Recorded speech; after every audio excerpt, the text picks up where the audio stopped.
France, Germany, சீனா போன்ற 74 கண்ட்ரிகள்ல already pan செய்யப்பட்ட இந்த உயிர்கொல்லி மருந்து இப்ப இந்தியாவிலும் பேன் செய்யப்பட்டிருக்கு. சோளத்துக்கோ இல்ல வயல் ஓரத்துல முளைச்சிருக்க களைகளை கட்டுப்படுத்துறதுக்காக கடைக்கு போயிட்டு கிரமக்சோன், மில்க்வாட் அல்லது பராக்ஸ் போன்ற நீல கலர் களைக்கொல்லிகளுக்கு இப்ப அரசாங்கம் அதிரடியா தடை விதிச்சிருக்காங்க. ஜூலை 10, 2026 அன்னைக்கு இதுக்கான டிராஃப்ட் நோட்டிபிகேஷனும் வந்திருக்கு.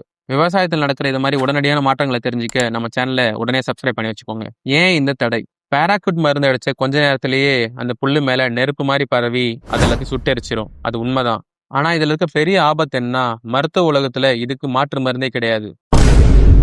அதாவது இதை நீங்க பயன்படுத்தும் போது முகமூடி இல்லாம சுவாசிச்சாலோ இல்ல மேல இருக்க காயத்து மூலமா உள்ள போனாலோ அது உங்க லிவர், கிட்னியை டைரக்டா பாதிக்கும். ஏற்கனவே நம்ம பக்கத்து மாநிலங்களான ஆந்திரா, தெலுங்கானா, கேரளா, ஒரிசா போன்றவைகள்ல இதுக்கு 60 நாள் டெம்பரவரி பேன் விதிச்சிருந்தாங்க. இதுக்காக கடந்த ஜனவரியில மத்திய அரசு அமைச்ச ஸ்பெஷல் எக்ஸ்பர்ட் குழுவின் பரிந்துரைக்கு கீழே தான் இப்ப இந்த மருந்தை முழுமையா பேன் பண்ணிருக்காங்க. இந்த பேன் ஒன்றும் புதுசு இல்லைங்க. இந்தியா இல்லாம இதுக்கு முன்னாடி கிட்டத்தட்ட 74 கண்ட்ரிகள், அதாவது பிரான்ஸ், ஜெர்மனி போன்ற கண்ட்ரிகள்ல இந்த மருந்துக்கு தடை விதிச்சிருக்காங்க. ஆனா இந்த கலைக்கொல்லி தானே இவ்வளவு நாளா யூஸ் பண்ணிட்டு இருக்கோம். இதுக்கப்புறம் வயல் வரப்புல இருக்க புல்ல எப்படி அழிக்கிறதுன்னு இதுக்கு நீங்க யாரும் பயப்படாதீங்க.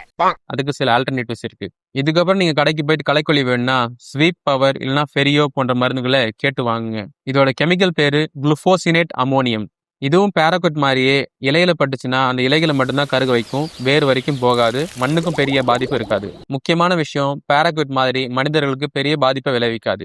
ஆனா ஜாக்கிரதையா இருங்க. உங்க வயல்ல இந்த பயிராவது இருந்துச்சுன்னா அந்த இலையில பட்டுச்சுன்னா உங்க பயிரே கருகி போயிடும். அப்போ பயிர் இருக்கும்போது களை வந்துச்சுன்னா அது எப்படி கட்டுப்படுத்துன்னு கேட்டீங்கன்னா அதுக்கு நிறைய மார்க்கெட்ல செலக்டிவ் ஹெர்பிசைட்ஸ் இருக்கு. இது உங்க பயிரை தாக்காம அந்த களைகளை மட்டும் கட்டுப்படுத்த உதவும். நீங்க உங்க வயல்ல என்ன பயிர் போட்டிருக்கீங்க, அதுல என்ன களைகள்லாம் இருக்குன்னு கமெண்ட்ல சொல்லுங்க.